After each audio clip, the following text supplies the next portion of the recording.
Kuf Nun Zayin Amud Aleph will begin at Kuf Nun Vav Amud Beis, 4 lines from the bottom. We learned previously that Rav paskins like Rav Shimon. We have the machlokes of Rav Shimon and Rav Yehuda legabe muksa, legabe other halachos of Shabbos. Rabbi Shimon is more mekel. He says muksa, it doesn't have to be prepared before Shabbos as long as it's not makatzadas. A person is not makatzadas as long as he doesn't reject it. But an item does not have to be prepared before Shabbos. Rabbi Yehuda is machmir. He says that an item has to be prepared.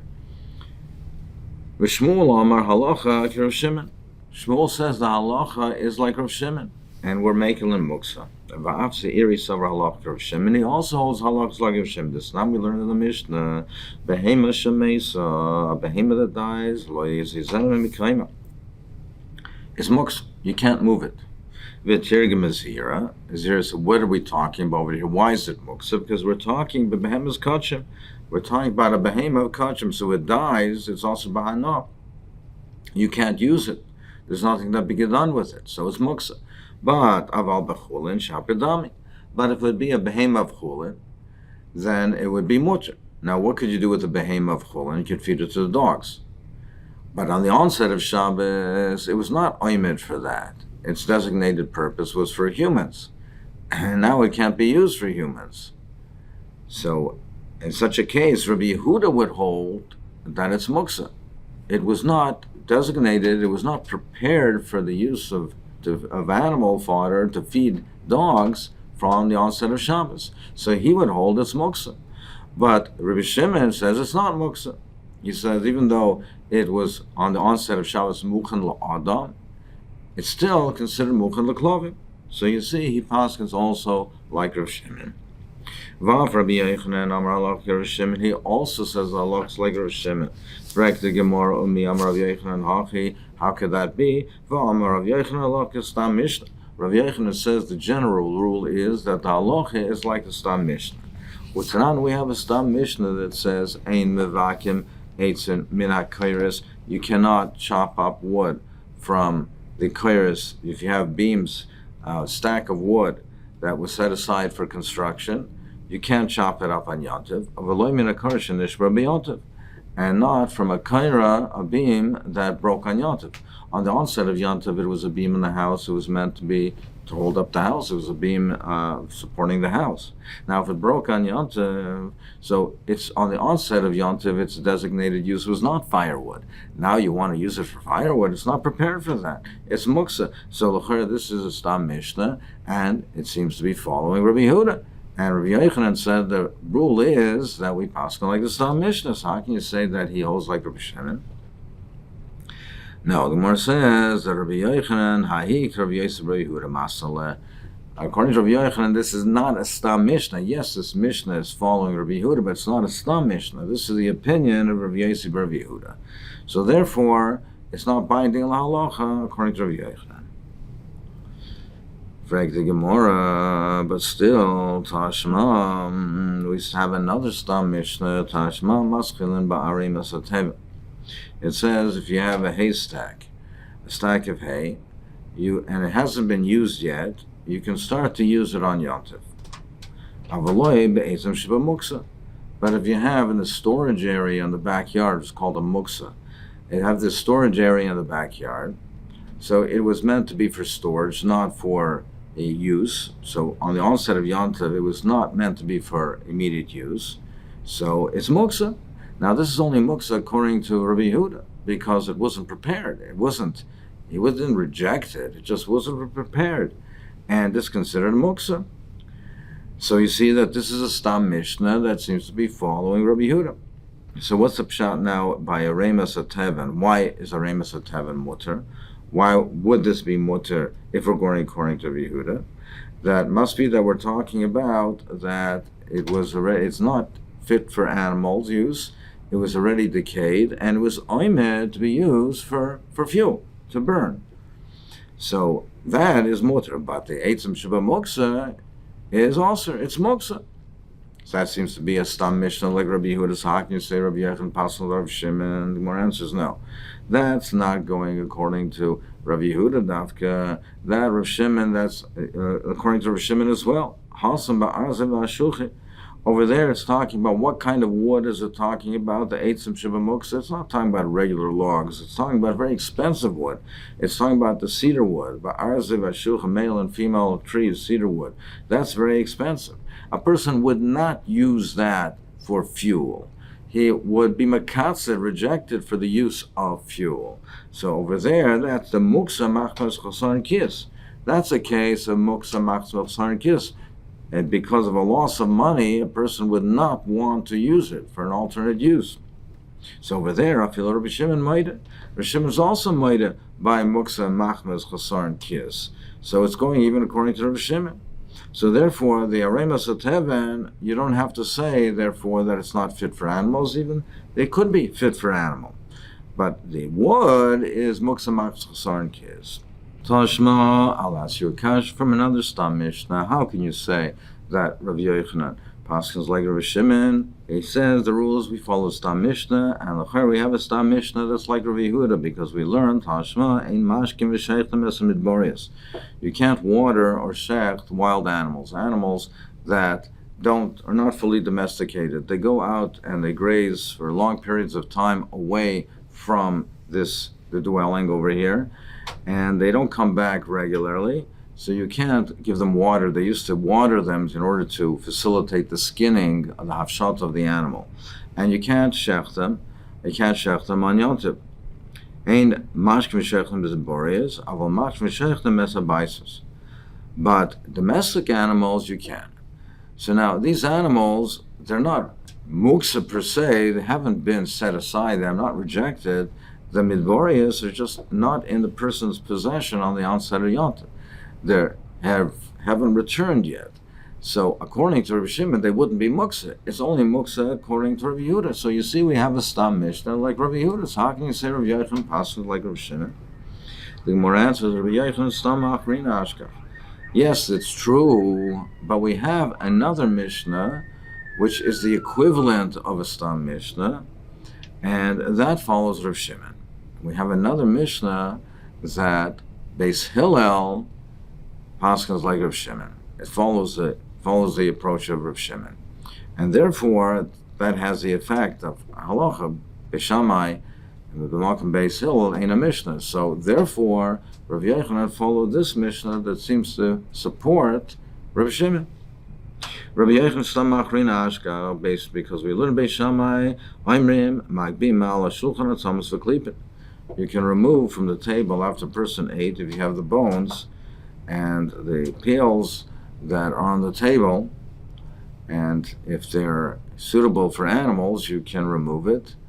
Even though they may not be suitable for people anymore, they're not edible by humans. This is the way Taisus is learning. They're not edible by humans. And on the onset of Shabbos, they were only made for human consumption. And now, after he's finished eating, you have these bones and the klipim. They're not suitable for human consumption, only for animals. You can still remove it by hand. You can't remove it by hand because it's muksa. You take the tray and shake it off. And Rav Yochanan says, this is not the correct version. Anu ein lanu elo, the we hold is Beis Shammai Rav Yehuda. It's the reverse the opinion. Beis Shammai is Rav Yehuda, and they hold that you can't remove it by hand. You have to shake off the tavla. Well, Beis Hillel Rav Shimon, and Beis Hillel holds like Rav Shimon. So you see that Beis Hillel follows Rav Shimon, and therefore Rav Yochanan similarly says the halacha is like Rav Shimon. So now Lagabe, this machlokes is Rav Shimon and Rav Yehuda. He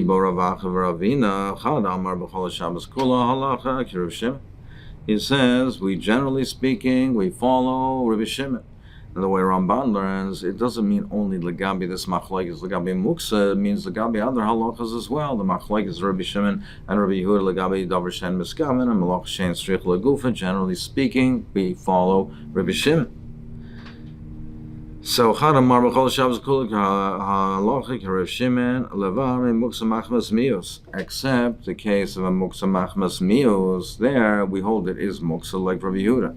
And as the Rishonim speak out, as we'll see, it's clear from the next piece of the Gemara, that if that's the case, then that would also be like in the case of muksa machmas iser, that we would follow Rabbi Yehuda. Umayniu, what's the case of muksa machmas mius ner yoshin? If you have an old used ner yoshin made out of cheres, so after the use and constant use with the oil, it gets to be mius, gets to be disgusting. So that's considered muksa. And the other one says, no, even in that case, halach is like Rosh Shimon. But the exception is muksa machmas iser, where there the halach is like Rabbi Yehuda. Maniu ner shadlik Shabbos, a ner which was lit on that Shabbos. So on the onset of Shabbos, it was used for the flame of davar aser. That remains also the entire Shabbos. But a muksa machmas mius, he holds, halach would be like Rav Shimon, that it's muter. But however, in any event, aval muksa machmas chorin kiss, in a case, a muksa machmas chorin kiss, like we learned just previously, where a person does not want to use it because it would cause him a financial loss, afil Rav Shimon maida, even Rav Shimon maida that is muksa. Even there, he agrees that it's muksa. Disnan kol kelim nitalim Shabbos. You can move all the kelim at Shabbos. Chutz mimaser agadol, a large saw. V'yaset shel machresha, the blade of a plow.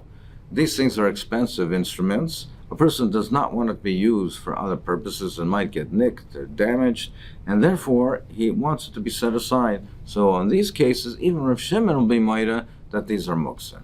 Zog the Mishnah mefirin dorim b'Shabbos.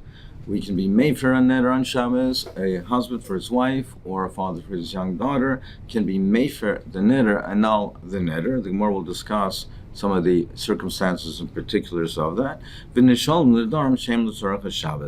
And a person who made a neder and he wants it annulled, he can be shoyal on it. He can say that had he realized the ramifications of this neder, if he would have realized, he would never have made this neder. He didn't realize what he was getting into. That can be done shehem l'tzorach Shabbos if it's for the purpose of Shabbos. Normally it would be also because of tircha yaser, or it's considered that it's for your personal use. It's not considered for the use of Shabbos. But if it is l'tzorach Shabbos, l'tzorach mitzvah, then it'd be muter. Or you can close up a window. If you have a opening, you can take a shutter and block up the opening. So we had a machlokes previously whether a Rabbi Eliezer and Chachamim, whether you can be meisiv al oil arai.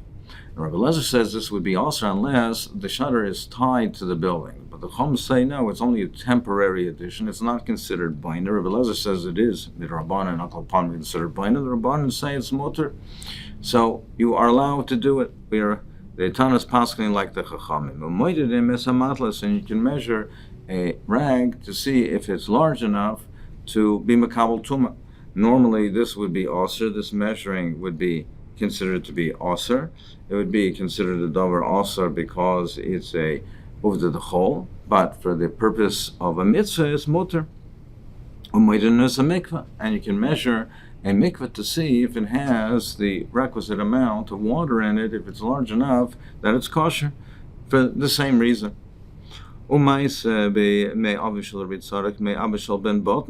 maisa in their time. They closed up the window with a keli, with a tapiach, with a kli cheres. They closed up the opening. And they tied up a kli cheres with a reed of grass. And they wanted to see if the opening of a barrel was a tefach. The Gemara will discuss the particulars of this ma'aseh. But u'medivrayim al kol panim, what you can learn out from here is medivrayim lamanu shepaikikim u'moedim v'kashim b'Shabbos. You see that these three things are muter. You can close up an opening, you can shutter a window, and moedim you can measure. They might see if it was a Pesach Tafach. We'll see why in the Gemara will discuss it. But Al Kol Panim, they wanted to see if it measured a Tafach. and they tied a gemi. So you can do a kesher shalena kayama, which normally would be also, but for these purposes, for this mitzvah, for the tzarech mitzvah, it's mutter. So we'll see in the Gemara, we'll discuss the particulars of this. Zok the Gemara, yiboilahu hafara bein letzarech bein shalei letzarech. Hafara is hafara permitted whether it's for the purpose of Shabbos or even if it's not for the purpose of Shabbos. Usheila letzarech in shalei letzarech loy. But she'ela, the Mishnah says beferish that she'ela you can be shoyal on the neder only if it's for the purpose of Shabbos, letzorach Shabbos. So she'ela has to be letzorach Shabbos. But perhaps we would say that hafara, even if it's not letzorach Shabbos. Why is that? What's the chilik between them? Because hafara can only be done for a 1-day period, and therefore, if he doesn't do it on Shabbos, he'll lose the opportunity. So perhaps the chacham were matrid, even if it's not letzorach Shabbos, because they don't want to lose the opportunity, they don't want him to lose out and not be able to be mefer. So is that the pshat? Do we say hafar ben letzarach v'shaloi letzarach and shaloi letzarach loy mishum hachi kamaf legin ma'adari? And that's why the Mishnah separates the two cases. It segregates them separately. It says first mefirin nedarim b'Shabbos, and then it says then nishal nedarim shem letzarach Shabbos. Or perhaps we should say that hafara also is only litzarech. Now, so why does the Mishnah segregate them? Mishum dafara ain't tzarech bezin, mishal tzarech bezin. Because hafara is done by the husband or the father. It doesn't need a bezin. The shaila is. It does. Maybe it's segregated not for the purpose because there's a chilek in the Hilchos Shabbos, but maybe it's because of the particular halachas that are negeya to she'ela and hafara. Tashmada tani zut the beira papa mifir the darm b'Shabbos letzarech haShabbos. It says clearly that you can be made from the darm Shabbos letzarech haShabbos in shaloi letzarech Shabbos loy. So it says clearly it's only letzarech Shabbos. Lishna achrina different loshani boy lahu the shaila is letzarech atavaya katane. Is letzarech going on both she'ela and hafara? Shaloi letzarech loy, and shaloi letzarech, if it's not for the purpose of Shabbos, even hafara is not permitted. Alma hafaras nedarim. So if that is the case, what can we be indicted from this? That hafaras nedarim eis la'eis, that hafaras nedarim can be done for a 24-hour period, not only till the end of the day. There's a machlokes if hafara is for a 24-hour period. It says b'yom shamai that he can be mefer on the day that he hears it. Is that for a 24-hour period or only till the end of the day? So if we say that hafara can be done only l'tzarech Shabbos, should we therefore be medayik that why is it only l'tzarech Shabbos? Why, if it's not l'tzarech Shabbos, can he not be mefer? Because he still would have an opportunity to be mefer after Shabbos. How is that? If hafara is for a 24-hour period, he still has some time after Shabbos to be mefer.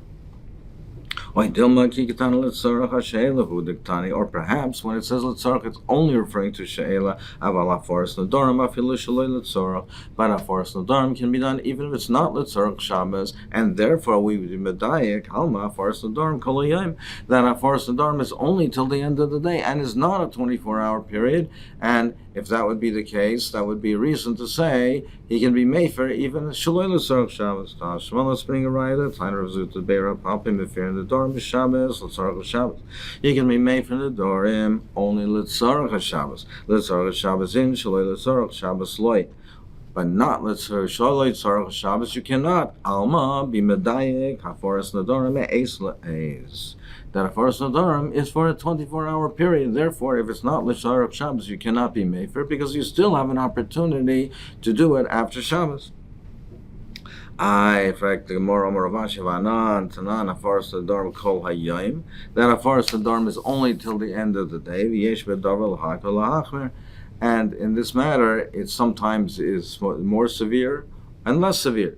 Meaning, it doesn't mean that it's l'hakol l'hachmer relative to if you would hold me'eis la'eis. That's not what it means. It means it's till the end of the day. Sometimes it's more severe, sometimes less severe. Ketzad. Nodra Leila Shabbos. If she made the neder on Leila Shabbos, then you have to the end of Shabbos. Made for Leila Shabbos, Yom Shabbos, Ashatach Shabbos. So you have a longer period of time.